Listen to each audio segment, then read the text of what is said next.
Well, thanks very much indeed. Welcome to the show. My name is Jim Ferguson, and I'm joined with Sam Ikin all the way from Tasmania in Australia. And this is another episode of Freaky Friday, where we delve into the slightly weird and the slightly wacky stuff, but actually, some of it might just have a grain of truth to it. Good morning, Sam. Welcome to the show. How are you doing, mate?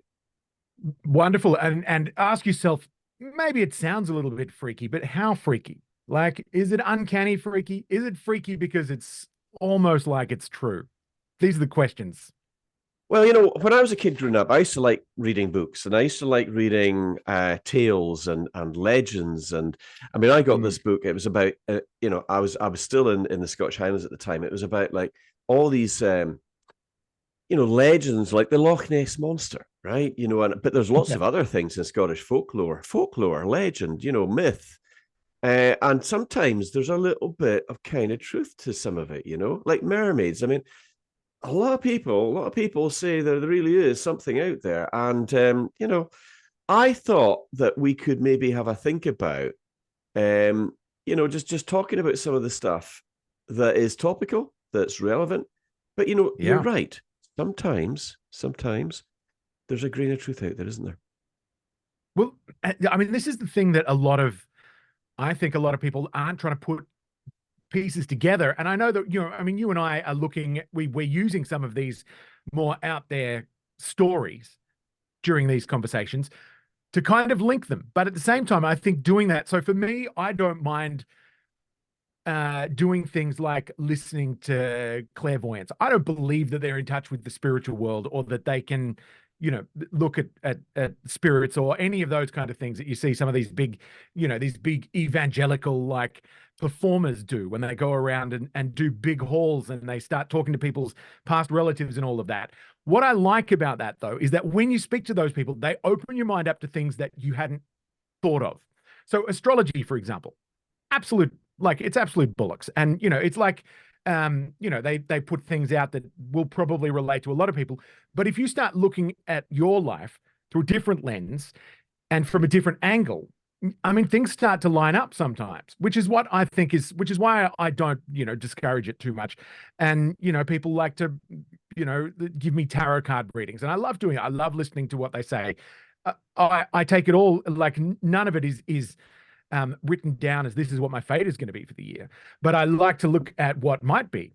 Maybe this is something I haven't thought of. Oh, well, maybe I could do that. And it opens your mind up to so many other different ways of looking at things. And I see what they call theories, or, some of these more outlandish stories that just don't seem like they could be true as a different way of looking at things.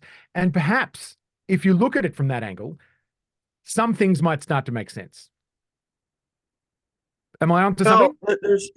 definitely. You're definitely onto something. There is no black without white. There is no good without evil. And a lot of Yes. people have had conversations in the past where they maybe say, "Well, I'm actually quite spiritual," and I go, "Uh-huh, yeah, yeah." And I think what they mean is that they believe in the spiritual realm, and I'm going, "Yeah, yeah," and well, so I'm spiritual, and I'm thinking, "Yeah, yeah." So is Lucifer, right?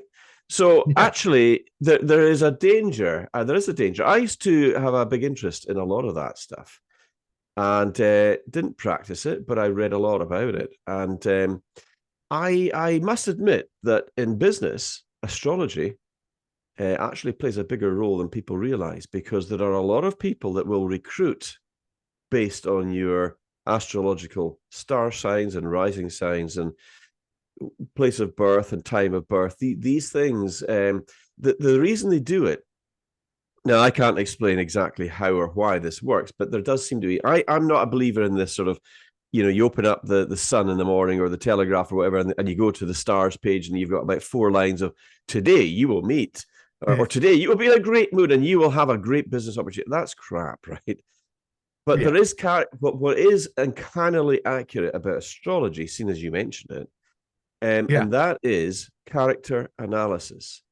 And there are people that are very, very true to their astrological sign, and that's why a lot of business people, actually do look carefully at when you were born, what your star sign actually is, because that does have a bearing on the kind of character of the person. And I mean, I'm not saying it's an exact science. I'm not saying we should do it. There's a lot of people out there that say, you're getting into the dodgy realms of Ouija boards and tarot cards, and these are things that are known as divination, forms of divination. And I would always caution people not to get into that, because it can actually open doors that to things that you don't actually want in your life. But that's my personal point of view.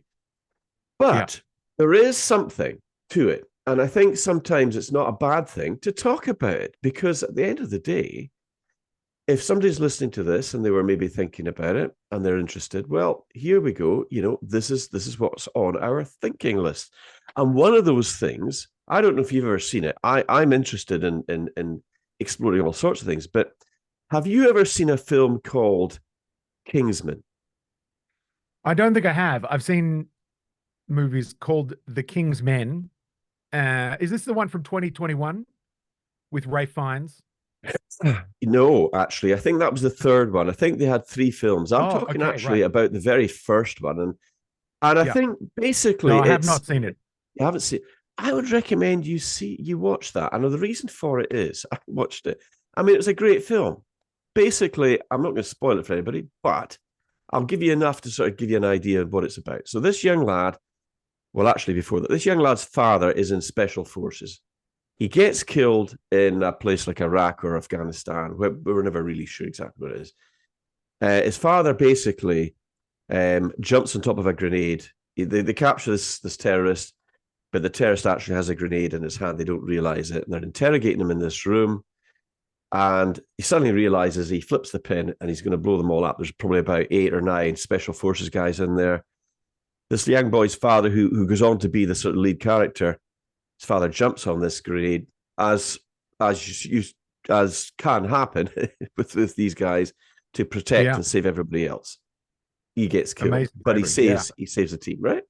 Well, it actually has really happened in the past. So anyway, uses his body as a shield to stop the shrapnel killing everybody else, right? So anyway, this senior officer then goes to the home and tells his wife, unfortunately, your husband's been killed and this is it.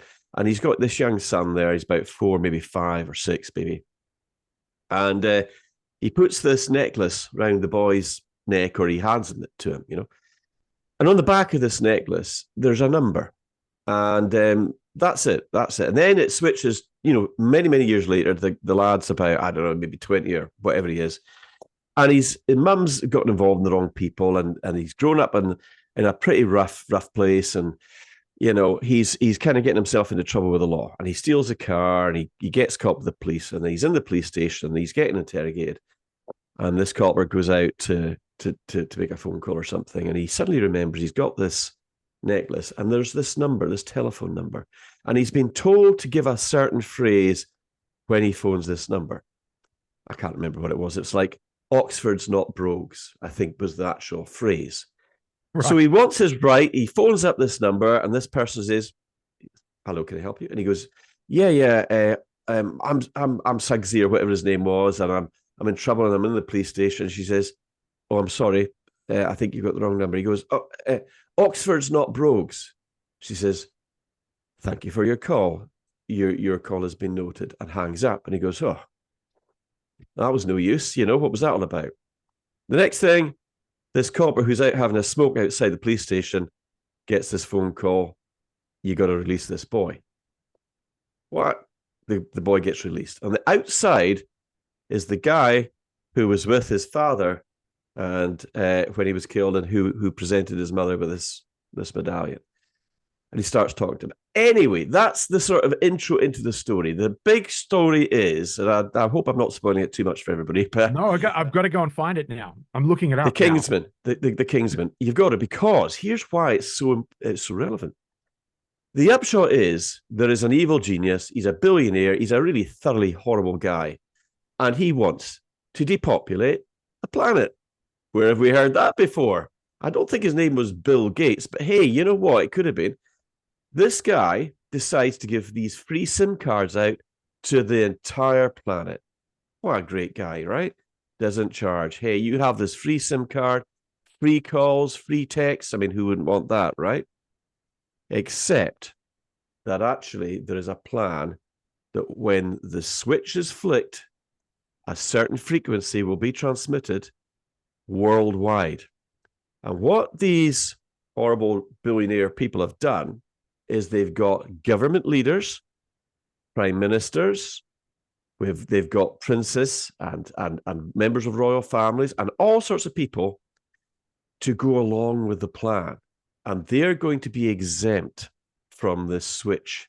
And they get this little device that fits into the back of their ear, which makes them immune.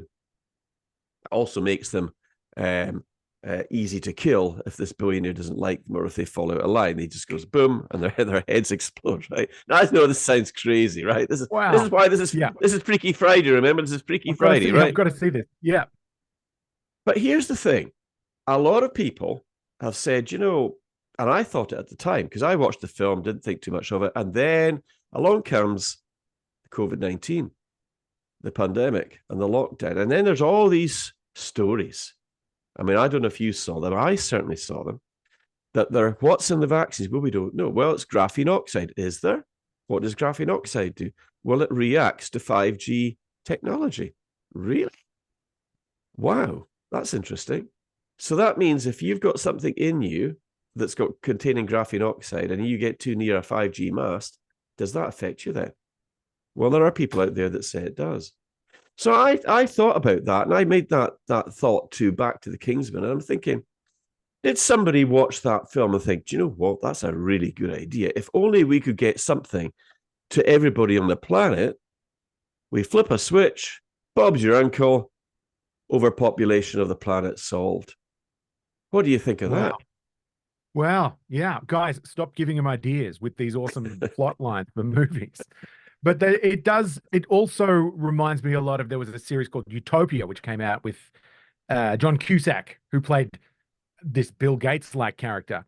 And his idea, it was again about the world was being overpopulated. And he would say to all of his kids, his many kids, and a lot of them were adopted every day, what have you done today to earn your place in this crowded world? And they all had their part in the depopulation agenda. And again, and this came out in 2020, in November 2020. Like, I just can't, I can't, with all of the censorship and everything that went, I can't even believe it was allowed to go out. Like, this is something that was done, obviously, through Hollywood.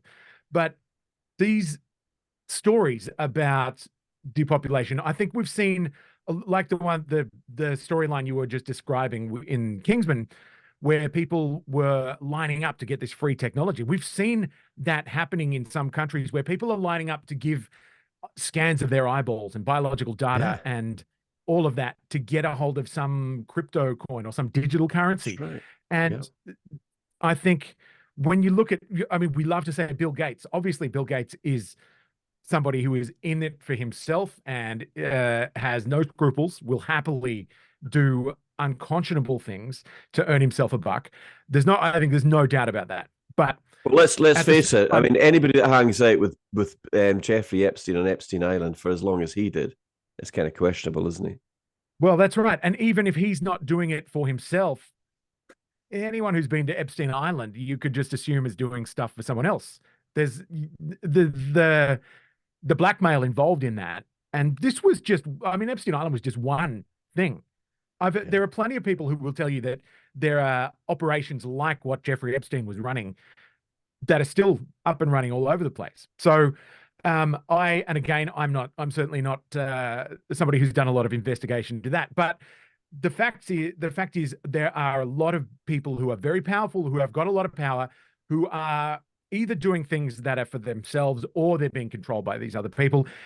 And it wouldn't surprise me. But when you look at the power that big tech has, some of these big tech, the money that they have and the control that they have over people, and we know that the control they have over people is something that makes them more and more money, right? So you've got Google can have a massive amount. We've seen a guy called Dr. Robert Epstein, who's done a lot of study into how Google manipulates elections.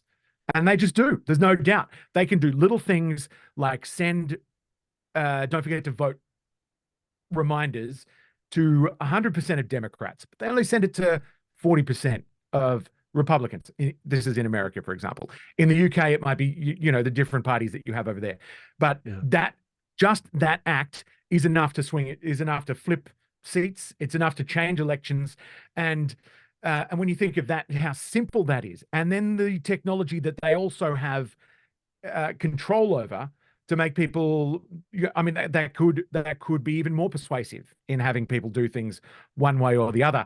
None of this surprises me, and none of it. And again, is it going to be as big as somebody's head blowing up, or may it just be that they lose access to their Google account? This is the fear. You might, I mean, people are getting deplatformed. Laura Loomer gets kicked off. And she's a controversial figure in the United States. But again, she was exercising her right to freedom of speech. She was speaking her opinions. They were all well researched. And she is somebody who there's no, like, you can't question that she hasn't done a lot of work towards putting these stories forward. So, but at the same time, she was saying things that people didn't like. So she was kicked off Twitter. She was kicked off Facebook. She lost her Uber Eats account. Airbnb wouldn't let her rent an apartment or put an apartment online. So I think if you look at it from this way, there is definitely correlations. And while, Hollywood likes to make things like, for example, when a woman's pregnant and the water breaks, is like this big gush. That's not really how it works in real life. But for, on the big stage, they like to make it this big event that happens, and it's a big thing that everyone can see. So when you see it in movies, maybe someone's head explodes. But in real life, maybe the way that happens is that you just sort of wink out of existence online, and then when you really live. I think obviously any movie that you watch, and you're absolutely spot on. I mean, any movie you watch dramatizes it and enhances and all, makes it a little bit more sort of wow factor. But the reality is that sometimes, the truth is based, and it can be strange. They sometimes say truth is stranger than fiction. And in actual fact, going back to the sort of the 5G for a moment, because in Wuhan, where they said, the story was, and I say story because I don't believe it, the story was that it was a wet market and it was bats, and the Chinese got blamed for eating bats and all sorts of things. And that's where it all started. Well, there is the biolab was there, certainly. And, whether it escaped deliberately or accidentally, we may never know. But one thing's for sure, Wuhan was where it all kind of sort of kicked off. At least that's what we thought. But actually, there is another connection to Wuhan, and that was where they first started the 5G tests. I thought that was really quite interesting. And I thought, well, is that another connection to some of the people that are saying, look,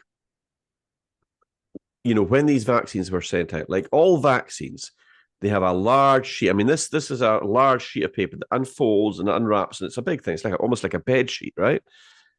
And in that contains all the information, safety information, and, how it's handled, all the details of any vaccine. That's what these vaccines get shipped with.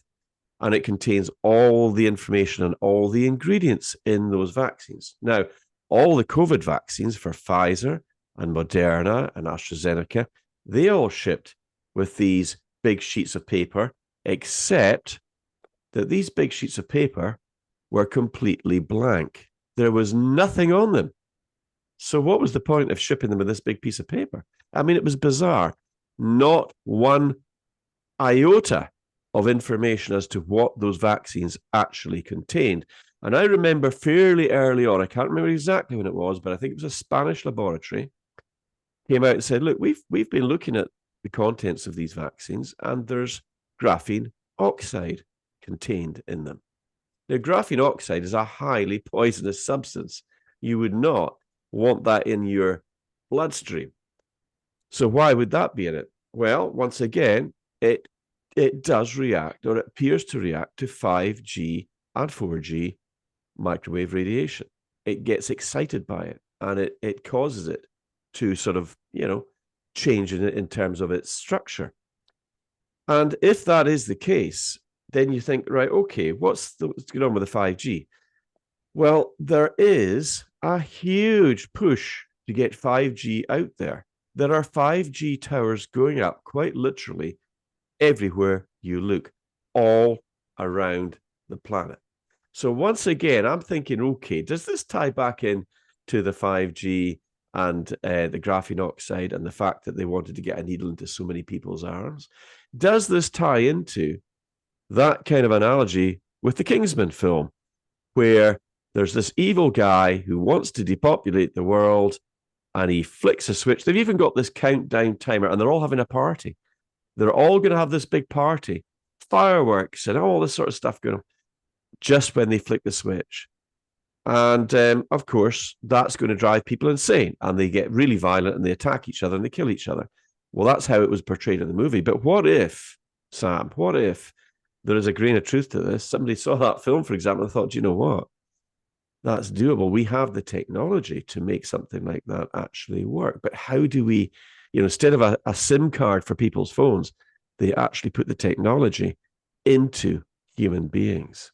And when they're ready, boom. Maybe when the heat gets too much for these globalists and they go, wait a minute, they're about to start beating down our doors and starting to arrest us, they go flicker the switch and it's game over. What do you think? So you think it could be like an insurance policy against like a physical uprising or something? Could be. Could be. Look, I mean, that makes it, it certainly makes sense. And look, I remember hearing a lot of people talking about graphene oxide and all of that during the pandemic. I didn't take any of the injections that they asked us to because I removed myself from the media bubble because I was part of it for such a long time. And then when I left it, it was not a very pleasant experience. And so I've just wanted nothing to do with it. I mean, if you work at a shop, if you work at McDonald's or something else, and for some reason you have a bad experience, you probably won't go back to shop at McDonald's again. So for me, I just left. But then after a couple of years of that, and this was before COVID, I started to see things differently. And I realized there's so much in these news bulletins that you don't need to watch, that we don't need to know. And a lot of it is just things that make people frightened, and that news editors, good news editors will always tell their journalists, it's not about the information you put across. It's not about how you write it. It's about the emotion that you are generating. What emotion are you generating from that story? And this is what almost every newsroom that I've worked in, that's one of the big things that they've said to us. We need to make people feel something. I'm like, why do we need to make people feel something? I never understood it, but I mean, you've decided that this is your career, and so you go hard in that direction, and you'll do what you're told. But so I left, and as this started to come out, I started looking at all of the different results and all of the different. I go to the source. People would say, this thing's happening, you need to find out about it. And so rather than listen to what the talking heads have to say on television, I'd go and find out what it was. And so I went through, I'm like, I'm not really at risk. I don't see any point in doing this. And then there were all of the other stories that were coming out about graphene oxide and about other things that were in it and about this, that, and the other. And I'm like, well, I'm just not going to get involved in any of that. I just don't want in. So so I heard a lot of the stories about it. So what I mean, I don't understand what it can do, like how 5G is supposed to affect it and make it harm somebody.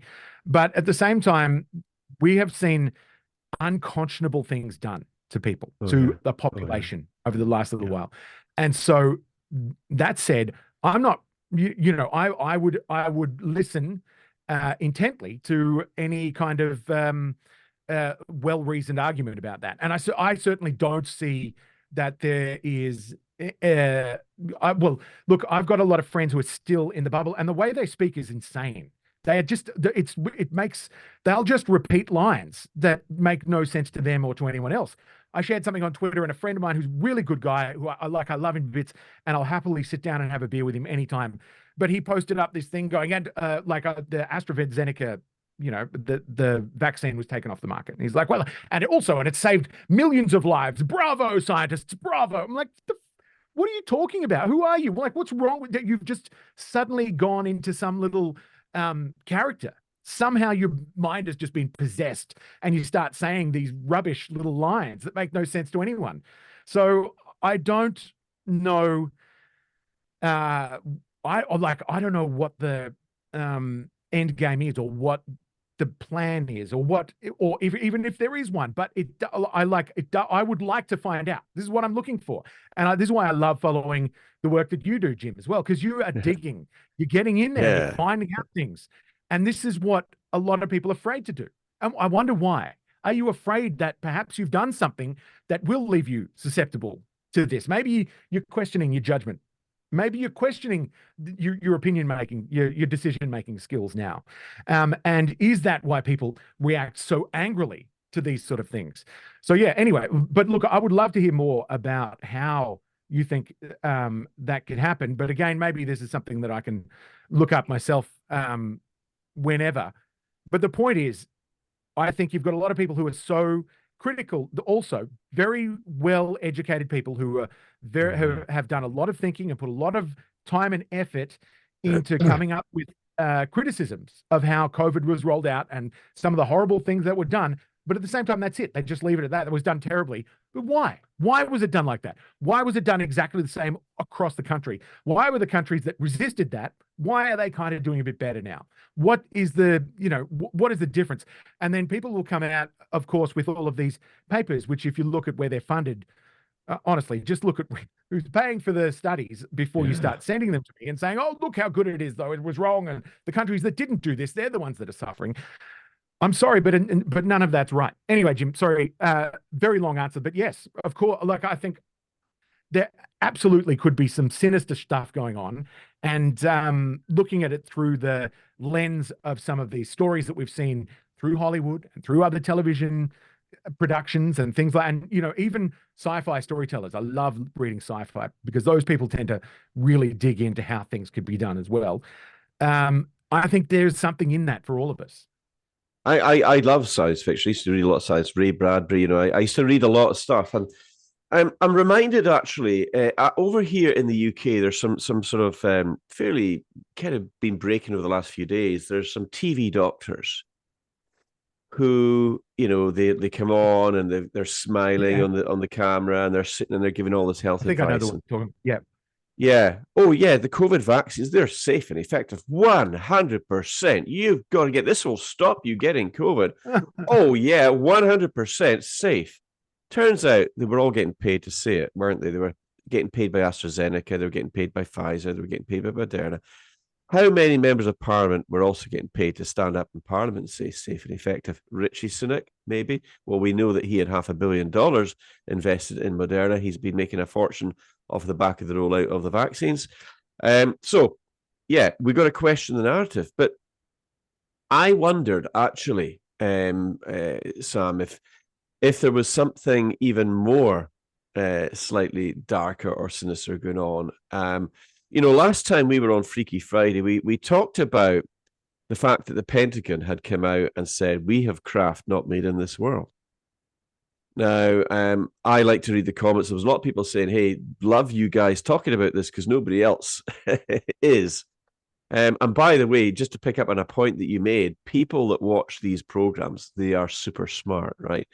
I found that out when I've said to people, look, help me to find something out, or I've asked them a question, what, you want to see the post. I mean, I'm sure you do with your own followers, but my goodness, I have got a veritable army of very, very smart, awake people out there.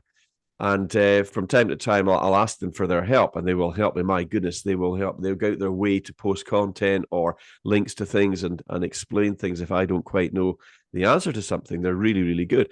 And indeed, I would say to the people out there as well, let's actually do that. Right, let's do that. R5G and graphene oxide in the vaccines, what do you think? Tell me and Sam what you think about that. Do you think, maybe based on the Kingsman film where they've got this sort of switch that they're ready to boom and it'll all be done by satellite all over the world, coordinated in one fell swoop, do you think that Bill Gates is planning a kill switch maneuver along with George Soros and all the other scumbags in the planet because they don't want to share it with the rest of us? Tell me what you think. And if you've got any kind of information as to whether that technology might exist or might be out there, and what's the correlation between 5G and graphene oxide, post the links in. Let's all have a look at it. But there is something else, Sam, that I was wondering. And I was thinking a lot about what we spoke about last time with alien technology, so-called alien technology. And there's a big debate as to whether these things are from other planets or whether they are from a different dimension, and they're more spiritual in nature. So there's a lot of debate about that.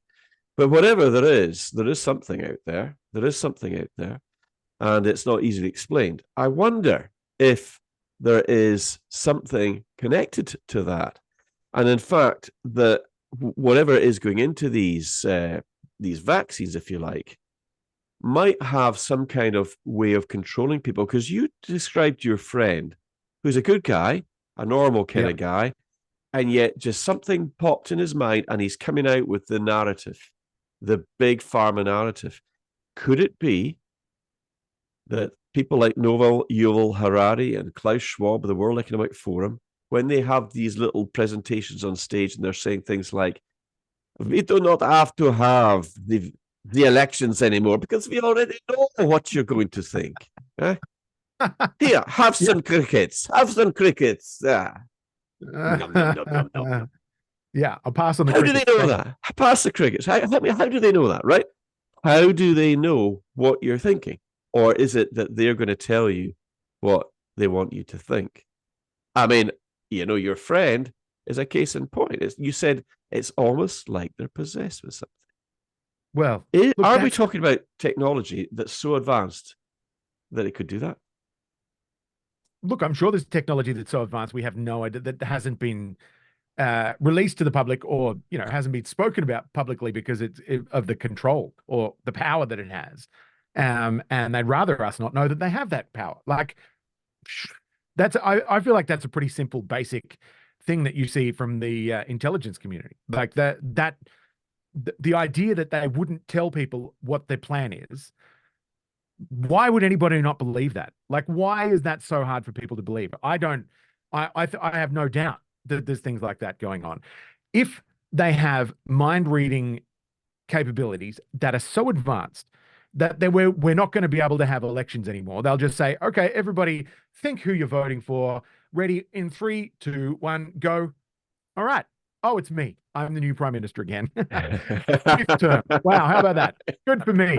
But if they know that, and these people are so dead set on silencing people and punishing people for for thinking the wrong thing, for not engaging in doublethink the way that they do, for not using logic against logic, the way that you're supposed to.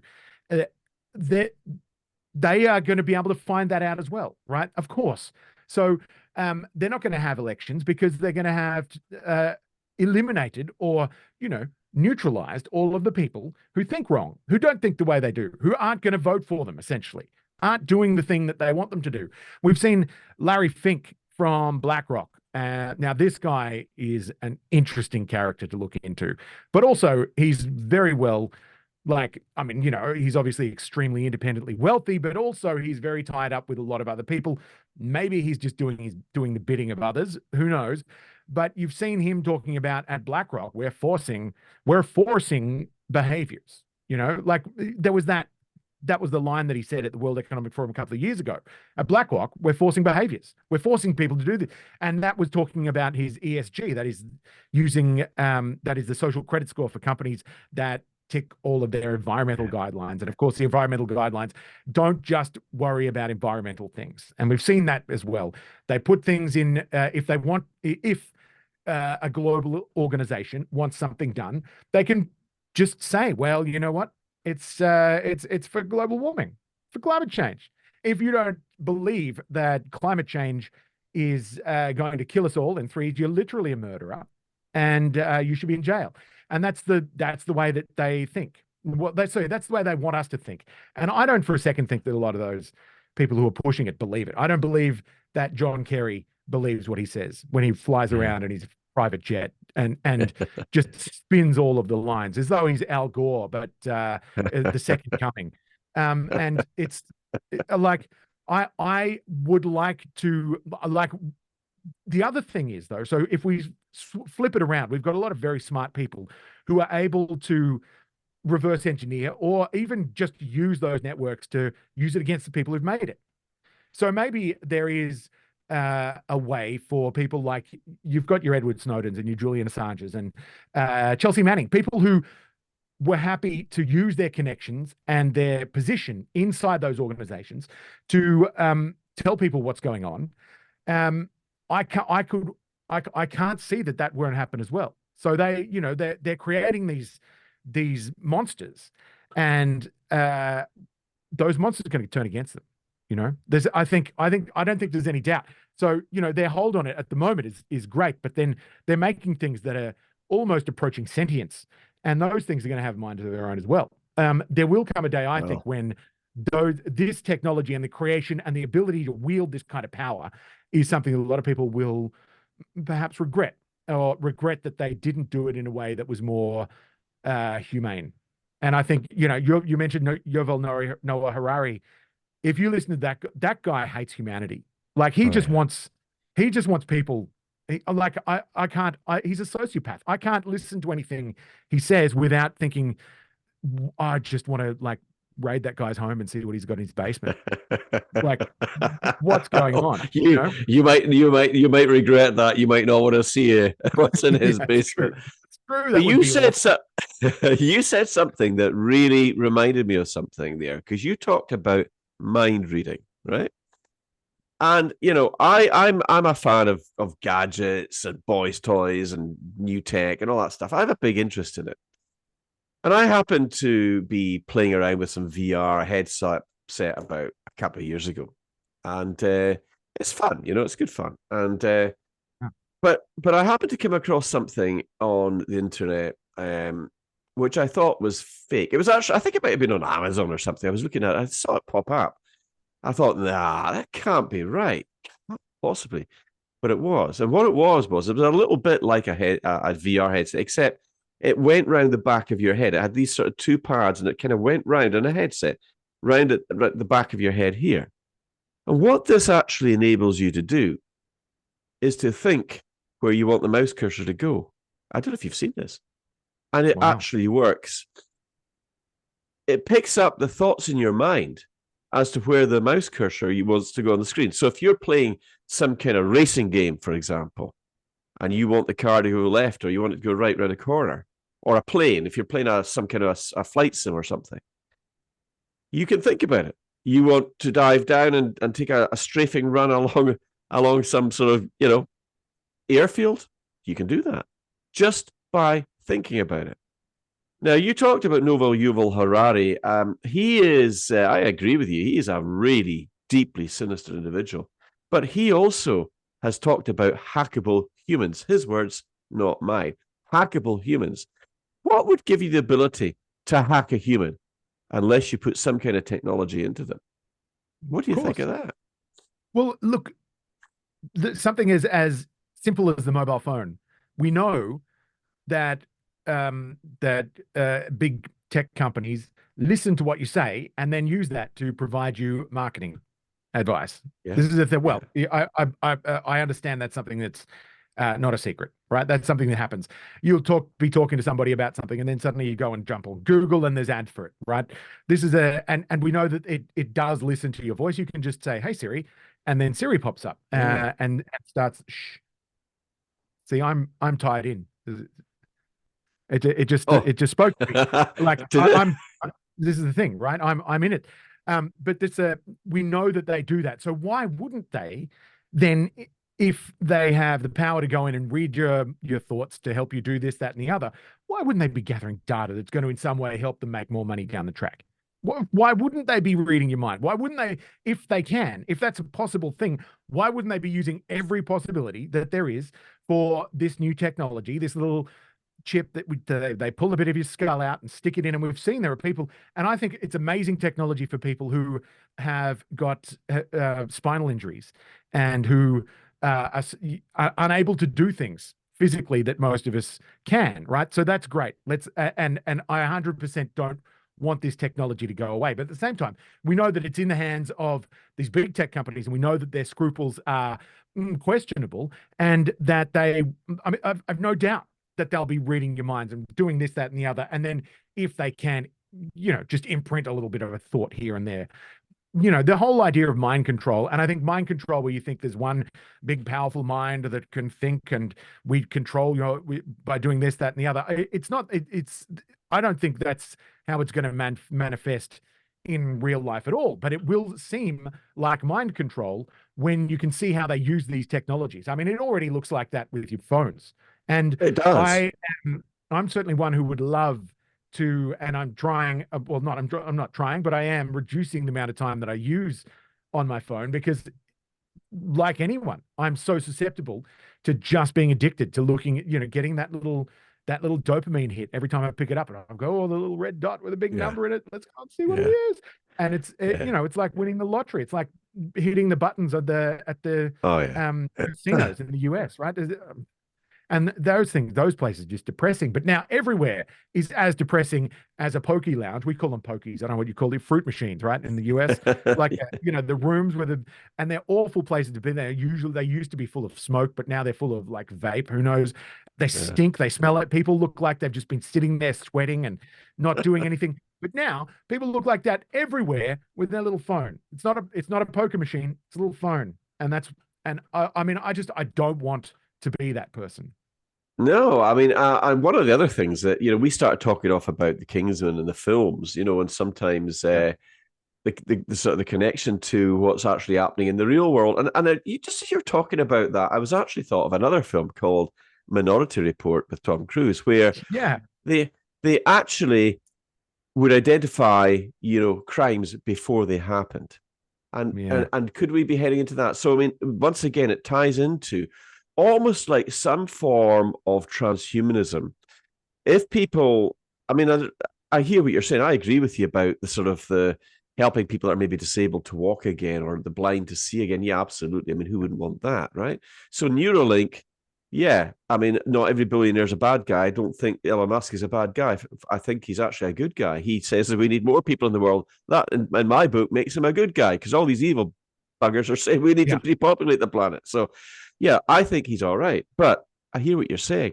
But what about if, in fact, the end game for these globalists, these people that are drunk on power and wealth, if they actually just want the ultimate have, and that is humans. They want a slave class, a feudal class. They want to be sort of the new lords, and everybody's going to be their serfs, and they're sort of their slaves. And what if they can convince everybody to get some kind of newfangled tech? I was talking with a good friend of mine, Sonia Polton, on the Sonia Polton show, TNT Radio, there not so long ago, and I mentioned this. We've all got our mobile phones, right? But what if they actually come up with something where you just get some kind of chip implant, whatever it might be, and instead of actually phoning somebody, you just think about that person, and you will then. So it's almost like a form of telepathy, but it's technology. I mean, I don't think that's that far away, Sam. And then you're getting into, well, what does it mean to be a human being? And if are you actually still a human being if you start getting either biological technology into you or some kind of hardware put into you or some kind of combination? And could that once again go back to what we talked about on the last Freaky Friday, which was alien technology? The Pentagon Yeah. seems to think they've got alien craft not made in this world or on this planet. If that's the case, what other technology might they be in possession of that wasn't made on this planet? And is that what we're actually starting to see being rolled out? Is this why they want the central bank digital currencies, the digital ID? What's all this 15-minute cities about? Do you have any 15-minute cities in Tasmania? We have oh, look, every single local council, every single, you know, local government body around the country, almost, if you go to their website and Google and you search smart cities, you'll come up with a page, and they have very detailed, some of them have extremely detailed plans for these smart cities. And I've spoken to councillors and said, what are these smart cities about? And they're like, well, look, it's just ways of using technology to do things easier. And so they don't even know, like they don't have a clue. They just, as far as they're concerned, this is all just, you know, wonderful things. But it's also, if like the idea that it could be used to control people incredibly, in an incredibly authoritarian or totalitarian fashion, if it could be used to do that, that is like the fact that maybe that's not the intention, right? Is irrelevant. The fact that it could is enough for us to not want it and not allow it to happen, right? But here's some breaking news from Australia right now at 4:50 p.m. this afternoon, with only token opposition from the Liberals and Nationals, the Digital ID Bill was passed in Parliament today. So the Liberals and the Nationals are our alleged conservative parties, although they are now simply a uniparty with the Progressive Labor Party, and they argue about tiny little irrelevant things that make no difference. And like, we're going to do a tax cut of $14 for these people, and the others will get, well, we've just won government, and we're going to do a tax cut of $17 for people who earn less than them. And they argue over this shit that's irrelevant. Absolutely it makes no difference to anyone. These little tiny drop in the ocean things that they do, and they make big song and dance about it. And then the media jumps up and runs around saying this. But at the same time, these two parties have worked together to put this digital ID through, right? And there's a senator from Tasmania who everybody who votes for her thinks that she is on their side, that she's one of the pro-freedom smaller parties, but she's not. She's not that at all. She's flipped, and she's gone entirely uniparty. And now she has voted for digital ID, and she'll make a big song and dance about, I'm voting against the bill that is going to stop us from debating the digital ID. And then like, people will read that, maybe they won't read between the lines and like, oh, she's voting against digital ID. Okay. But no, she didn't. She voted for it. She voted, and everyone else that she is in any kind of alliance with in the Senate voted for it as well. So I don't see, like, we're just sleepwalking towards it. And you have people who are happy to give up any freedoms, or they're happy to take these risks that maybe one day, maybe it's not this wonderful government who you voted for, but it is. But maybe it's not that one. Maybe it's something else, but it is. But maybe it's not. Maybe there's one in the future that is going to come, and they're going to use it to like enslave you. But they don't care. Like, it's going to make it. And so I've had people, when I'm talking about on social media, talking about the dangers of digital ID there. Well, like, that's fine. You go and carry your own Medicare card and your driver's license and all of those things and have a big fat wallet. I'm not going to do that. I'm just going to have a digital ID, and it'll be attached to a clip in my hand, and it's going to be so convenient. And then I won't have to go very far because all of the shops I need are in 15 minutes drive. It's so good. And they're happy to give up everything because it's convenient, without, like, for a second, listening to people who have actually thought about it and looked into it a little bit further. It's just, it's ridiculous. And it's because Mr. Television, Mr. TV, Mr. Person with the furrowed brow, with the knitted brow, who's doing a live cross from in front of one of the big new wonderful cameras that is supposed to be watching all of the cars and making sure everybody is doing the right thing and paying their tax, paying their rain tax, and paying their tire tax, and all of the different taxes that they're going to be, and how good it is. And that the people who are opposing it are just terrible. And look at them over there across the road. They're dirty and they're smelly, and I don't want to go over there, and we're staying here. And the host will look at them and go, well, yes, stay safe, Jim, stay safe. Don't go very too far. And people just buy this drama, this melodrama, because they're so good at it. They know how it works. Luckily, we're seeing more and more people switch it off. And this is what people need to do. Start switching off these information sources, the information sources that are telling you that these things are a good idea. Stop it. Stop it, please. I mean, more and more people are, but there's still so many who just think, well, it's going to be convenient, so they're doing it for me. They're doing a good thing, and it's for humanity. To save the planet, net zero to reduce the carbon. Yes, you're the carbon they want to reduce, eh? Yeah. Listen, exactly. Has anybody in Tasmania ever thought that, do you know what, we could do our own thing here? What about, is there any kind of independence? Is there anybody in Tasmania that's ever thought, we could do our own thing here? We could be independent. We could still have separate trade agreements with Australia, but we could be independent. Has anybody ever thought of that? I have. I don't know if many, not many politicians would, and I think people would be they're worried that they'd be laughed out of town. And we've got a very strong establishment of the good old boys down here, and it is very much just the good old boys who have their dads were all friends, and they all hung out together, and now they're doing business together, and it's just this little back scratching thing, and so it would be very difficult, I think, for somebody to get those ideas passed, because there's all these people making so much money from this big system. But we also see big swaths of our state being sold to Chinese investors. Massive, the state's biggest dairy farm, and I think it was some Van Diemen's land or something like that. It was initially sold to an Australian company called Tas Foods, but in the last minute they've gone, you know what? Actually, we've switched it. We found a better buyer, and we're going with this guy who is a Chinese national who works for the Chinese Communist Party, and now he owns this chunk of land, and actually China is. So, I mean, we have got a lot of problems, but we could happily be like we generate all our own power from hydroelectric system that has been built with the blood, sweat, and tears of Tasmanians for years.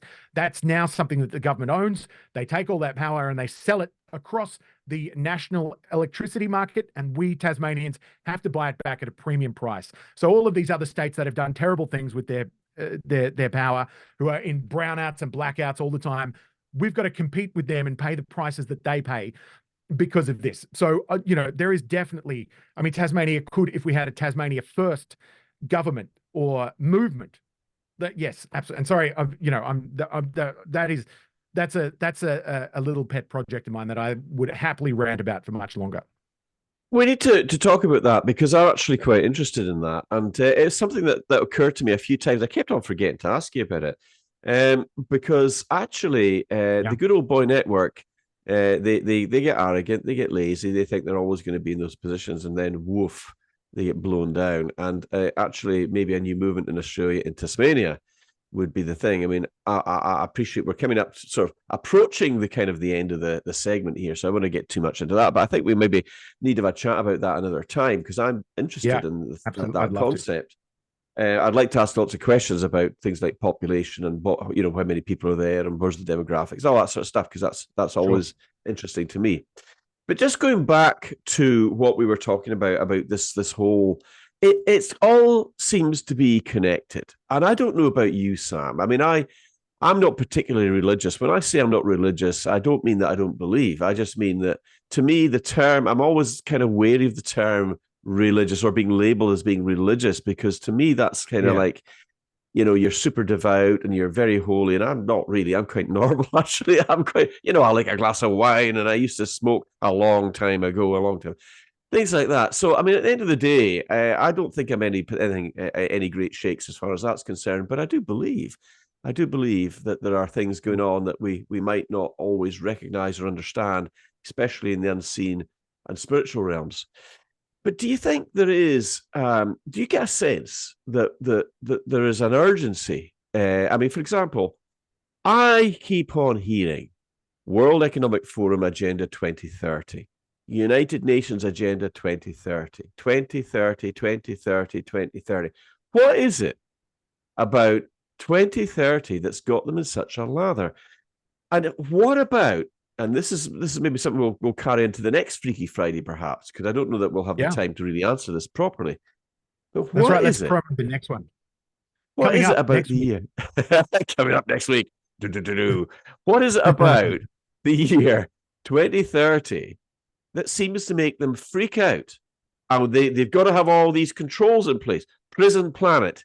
We've got to have some 15-minute smart cities to control everybody. It's all good for you, but actually it's all about control. And we want to have digital ID because that's going to make things easier for you when you shop. But actually, we just want to know what you're doing.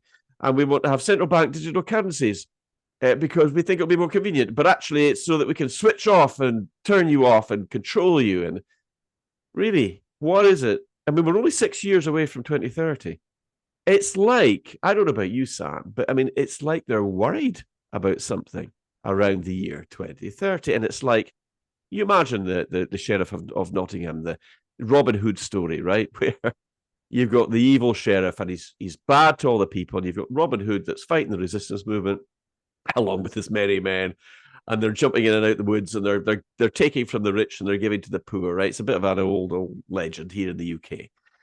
Robin Hood. Yeah. Well, you've got Richard the Lionheart, who's in some far off distant land with his crusaders or his army or whatever they're doing. But he's going to come back. You know he's going to come back at some future point. And you've got to put up with this wicked sheriff for a while. And you're fighting against it, but he's got all the power and he's got all the soldiers and he's got all the security apparatus. it's almost a bit like that where they're locking it down. It's like the bad guys know that something's going to happen and they're worried about it. I get the feeling that these globalists are actually quite fearful. What is it they're worried about that's around the year 2030? I don't think I've got the answer yet, but I have got some suspicions and I'm working on things. So what about you guys out there? What do you think? I mean, is there something about the year, particularly about the year 2030, that the rest of us should know about? What do you think it might be? Why do you think the globalists are so hell-bent on controlling everybody around the world? I mean, I don't know, Sam. You know, in the last few minutes, I'm going to give it back to you. What do you think is going on? Well, oh, look, I'd love to know, but I mean, there's definitely a big push for control and for it's not so much about money anymore because I think they have more money than a lot of people who are buying it. They've got more money than anybody could ever imagine. Like if you have, say, somebody has $50 billion, that's, I mean, just thinking how big of a sum of money that is. Take your mortgage and add $50 billion. That's how big that is. It's huge. Like that is so that money for them is not for this group of people, I don't think is an issue. They've gone beyond that. Money's not as valuable to them anymore. Control is. And it certainly seems to me that they're pushing for more and more control. Like you, I am still looking for what the answer is and why it is. But when you see some of these, like I mentioned before, some of these big academics who are these big names, these people who people go and listen to, who are happy to criticize this particular action of the government, happy to criticize that particular action of the government. They're not ever going to try and look at trying to connect those two or ask why this was done the way that it was done. That I think is something that is, I mean, I think that's a glaring fault that is being taken advantage of by the people who do want to push these things through, who know that what they're doing is unethical and that people will be very upset if they find out about it.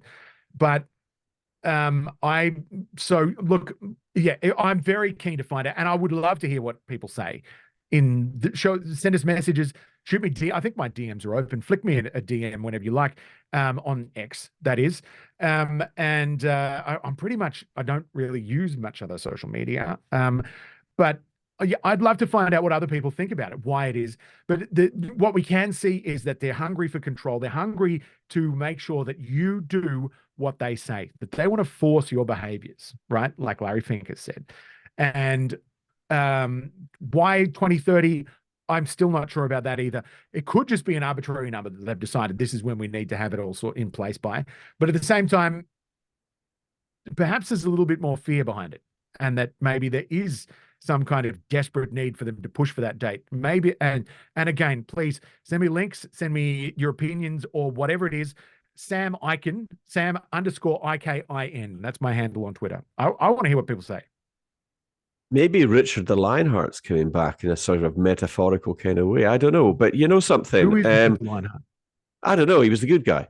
He was the good guy in Robin Hood. Yeah, he was shot in the neck by a chef at like a small-time siege, didn't he? Like the poor guy. I don't know. I tell you what, it's been a fantastic, and I thoroughly enjoy. I always enjoy my chats with you, Sam. You've got a fantastic opinion about a lot of things and a deep, deep knowledge of lots of things, especially coming from that side of it, being with the mainstream media. You saw what it was all about, and it's really good to actually get that deep insight as to what actually was going on in that and how do they think and how do they operate. But I have to say, I've enjoyed it. We're going to have another Freaky Friday. We're going to do this on a regular basis. And once again, I would always say to our listeners, your listeners, my listeners, if you've got a topic or if there's something that you particularly want us to have a poke around, dig around. I mean, Sam is an investigative journalist and I've got my own ways of finding things out. So shoot us a DM, put a comment in the box and tell us what you think. And if there's something you particularly want us to have a look at, we will do that. But I would just like to say another huge thank you to you, Sam. It's been great to see you here. Always nice to see you. And thank you for being with me here on Freaky Friday. Right back at you, Jim. Very, very happy to be here. And very looking forward to the next one. Yeah, me too, mate. Me too. So to all the people out there, a huge thank you to all the wonderful people out there. Thank you for subscribing. Thank you for following us and liking and sharing the content. It means the world to me. And I love to read your comments, and I know that Sam does as well. So this is Sam and Jim on Freaky Friday. We'll speak soon. Bye-bye for now.